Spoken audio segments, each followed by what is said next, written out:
state-of-the-art facilities, expert eye care, and affordable eyewear, come to EO Executive Optical. EO Executive Optical, love your eyes. In need of quality healthcare close to home? Lipa Medics Medical Center. From comprehensive medical services including cardiology, pediatrics, and surgery to top-notch ancillary services like diagnostic imaging and laboratory tests, we've got you covered. Visit us at JP Laurel Highway, Balintawak, Lipa City, Batangas, or call us at 043-756-2342. For more details, check out our Facebook page, Lipa Medics Medical Center, or visit our website lipamedics.com. Lipa Medics Medical Center. It is now 8:30 in the morning. That time check was brought to you by Biogesic. Sa sakit ng ulo o lagnat, dito na sa magaling magpagaling. Biogesic. Ang init ng lagnat dapat di pinapatagal. Dun ka sa magaling magpagaling. Biogesic. Maaasahan kaya most trusted fever medicine brand ng milyong-milyong Pilipino.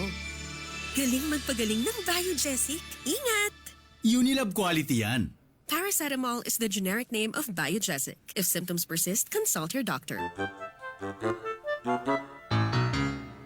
Parang Gardang! Ay, parang Efren, andyan ka pala. Payag ka, ikay magaling kumanta. Alay, oo naman, parang Efren. Nung kabataan ko, yan ang pangarap ko. Pero, bulol ka. Ayaw ko na. Hala, joke pala yun.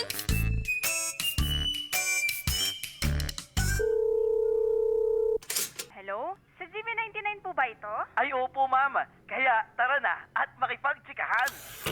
Kasama ang pinaka-sweet na DJ sa radyo. Bongga! This is DJ Honey na nagsasabing, life is too Ito short. na ang programang magpapagising, magpapatawa at magpapangiti. Mula alas 9 hanggang 1:00 ng hapon. Ito na po ang Honey Beat, tugtugan at kwentuhan. Mula Lunes hanggang Biyernes. Dito lang sa GV 99.9. Your goodbye. Papahuli ka pa ba? GV Balita Express. GV Balita Express. Mga may init na bagong balita. Mga balitang dapat mong malaman ngayong umaga. GV Balita Express. GV Balita Express. Mga balitang kinalap ng buong puwersa ng GV 99.9 Batangas. GV Balita Express. GV Balita Express. Mga balita sa loob at labas ng Timog Katagalugan. GV Balita Express. GV Balita Express. Narito na ang GV Balita Express. Magandang umaga mga ka-vibes. Kayo ngayon ay nakatutok sa GV Balita Express. Kasama ninyo ngayon sa himpilang ito ng GV 99.9 ang inyong lingkod, Kiko Barako, ang maghahatid sa inyo ng pinakabagong balita at mahalagang impormasyon. Keeping you GV informed, GV aware, and GV updated. Muli, ito ang GV Balita Express. GV Balita Express. Oras natin, 30 minuto makalipas ang alas 8 ng umaga. Hatid sa atin yan ng Joseph Z Plus Forte with Zinc. Pinalakas ang immunity para bilis galing sa sipon symptoms. At dumako naman tayo sa ating headlines balita. Senate Impeachment Court maglalabas na ng subpoena para sa mga bank records ni VP Sara Duterte. Big fuel price hike epektibo na ngayong araw. 2 pisong dagdag sa pamasahe hinihiling ng ilang transport groups. At barangay secretary patay sa pamamaril sa Angono, Rizal. At para sa detalye ng mga balita, umpisa natin ang balitaan. Senate Impeachment Court maglalabas na ng subpoena para sa mga bank records ni VP Sara Duterte. Para sa detalye ng balita, GV Balita Express. Balita Express. Sa kahilingan ng House Prosecution Panel, formal nang sinang-ayunan ng Impeachment Court ang paghahain ng subpoena para sa mga bank records, tax records at mga record mula sa Anti-Money Laundering Council or AMLAC ni Vice President Sara Duterte at ng kanyang asawang si Attorney Manasseh Carpio. Ayon kay Senate Impeachment Court Presiding Officer Senator Judge Francis Chis Escudero, naging sapat ang mga dokumentong isinumite upang matugunan ang mga kinakailangan ng batas at may sapat na kaugnayan ang mga ito sa Article 2 ng Articles of Impeachment.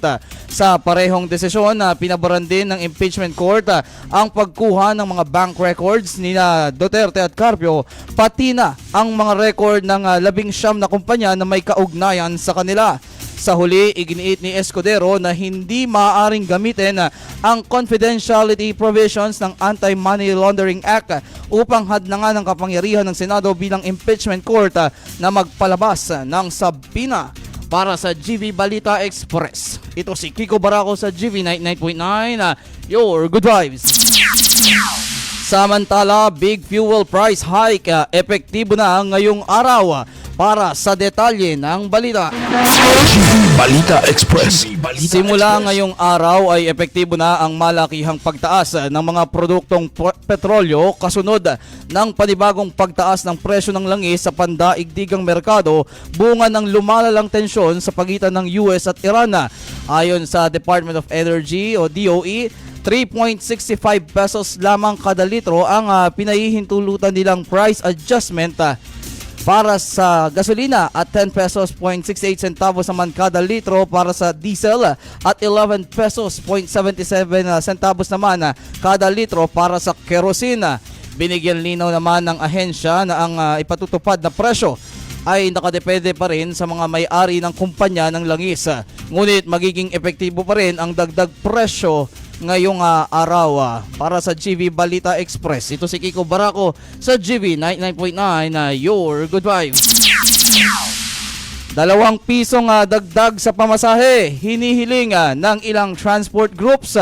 Para sa detalye ng balita, Balita Express.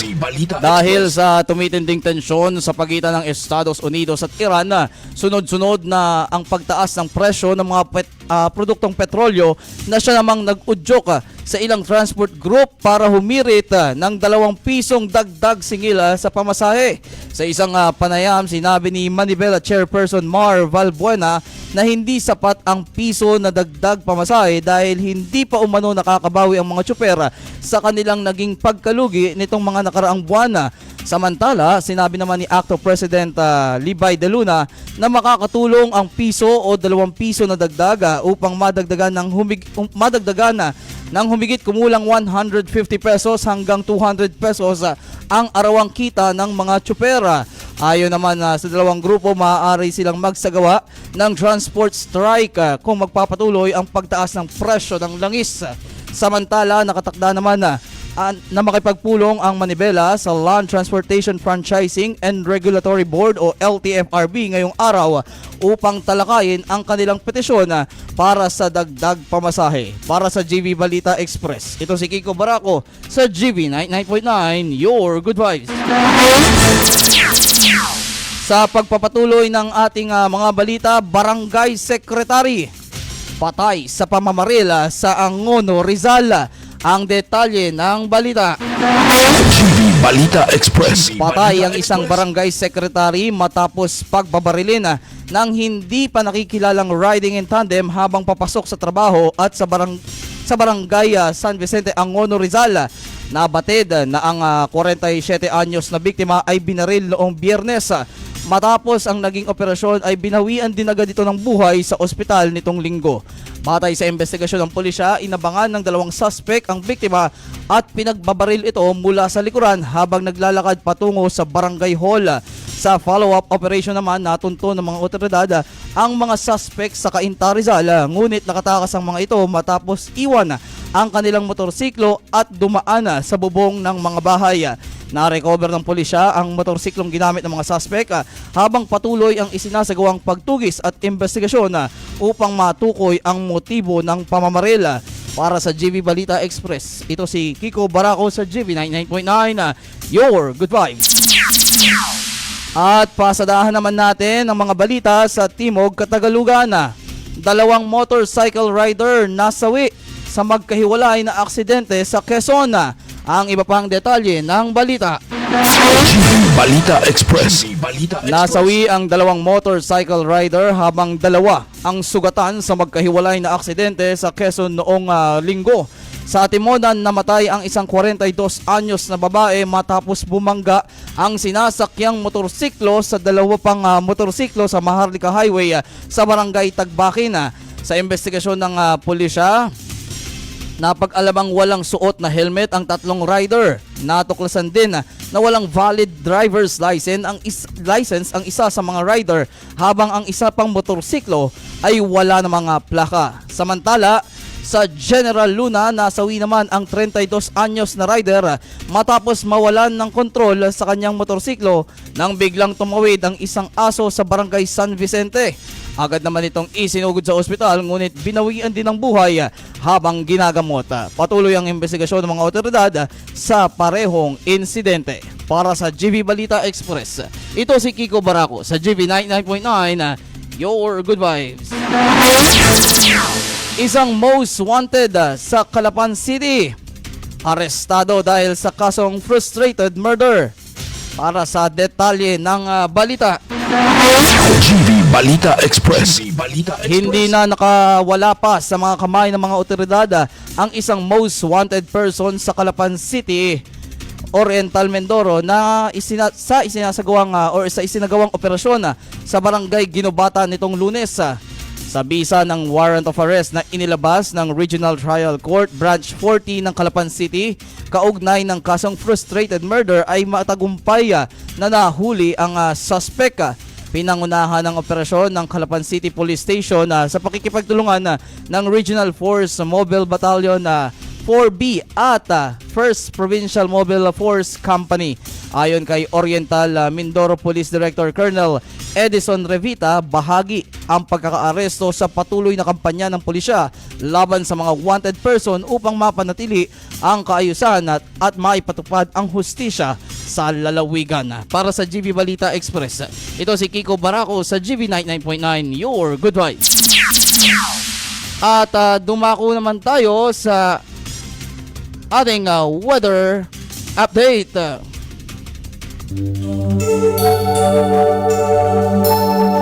GV 99.9 Weather Update. Habagat patuloy na nagdadala ng pag-ulan sa Timog Luzon. Para sa detalye ng balita, GV Balita Express. patuloy na nakakaranas ang mga lugar sa Timog Luzon ng bahagyang maulap hanggang maulap na kalangitan na may kasamang kalat-kalat na pag-ulan at pagkulog at pagkidlat dulot ng southwest monsoon o habagat. Maaaring magdala ang mga pag-ulan ng katamtaman hanggang sa paminsan-minsang malalakas na buhos ng ulan, lalo na kapag may mga thunderstorm. Dahil dito, pinapayuhan ng publiko na maging alerto sa posibilidad na bigla ang pagbaha o pagguho ng lupa, partikular sa mga mabababang lugar, tabing ilog at mga lugar na madaling bahain. Pinapaalalahanan din ang mga residente na patuloy na subaybayan ang mga abiso mula sa mga otoridad, mag-ingat sa pagbiyahe at maging handa sa posibleng pabago-bago na kondisyon ng panahon. Para sa GV Balita Express, ito si Kiko Barako sa GV 99.9, Your Good Vibes. Samantala, diretso naman tayo sa ating Good Vibes Balita. Hearts Program naging sentro sa unang taon ng pamumuno ni Governor Vilma Santos Recto. Sa detalye ng balita, GV Balita Express. sa unang taon ng pamumuno ni Batangas Province Governor Vilma Santos Recto, patuloy na pinagtitibay ng pamahalaang panlalawigan ng Batangas ang pangako nitong maghatid ng mas mabilis at inklusibong serbisyo para sa bawat Batanggenyo sa pamamagitan ng Hearts Program. Nakatuon ang programa sa pagpapaunlad ng mahalagang sektor tulad ng kalusugan, edukasyon, kalikasan, agrikultura, infrastruktura, turismo, teknolohiya at serbisyong panlipunan upang matugunan ang pangangailangan ng mga mamamayan at mapabudi ang kalidad ng kanilang pamumuhay. Ayon sa pamahalang panlalawigan ng Batangas, ang Hearts Program ay sumasalamin sa kanilang layunin na gawing mas malapit sa mamamayan ang serbisyo ng pamahalaan na nakatuon sa malasakit, pagkakaisa at sama-samang pag-unlad. sa patuloy na pagpapatupad ng programang ito, nananatiling katuwang ng bawat Batanggenyo ang pamahalang panlalawigan sa pagharap sa mga hamon at pagtataguyod ng mas matatag at maunlad na kinabukasan para sa lalawigan ng Batangas. Para sa GB Balita Express, ito si Kiko Barako sa GB 99.9, your good vibes. At yan ang kabuuan ng ating balitaan ngayong umaga ng Hulyo 21. Hatid sa atin yan ng RightMed dahil gusto ng RightMed na gumaling kayo. At nakakasama at napakinggan nyo si Kiko Barako ang naghatid sa inyo ng mga mahalagang balita sa umagang ito. Maraming salamat at tuloy-tuloy ang pakikinig dito sa most influential Good Vibes radio station, GB 99.9, your Good Vibes. GB Balita Express. GB Balita Express. Mga may init na bagong balita.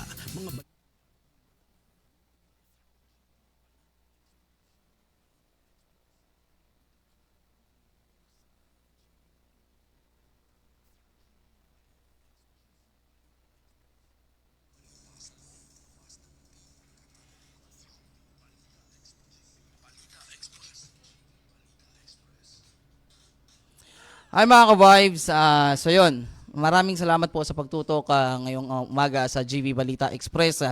Sa ngalan po ni DJ Frankie, ako ang inyong nakasama, Kiko Barako. Manatiling nakatutok sa GB 99.9 para sa mga iba pang news update at mahalagang kaganapan na ibabalita namin online at on air. Maraming salamat mga ka-vibes at magandang umaga.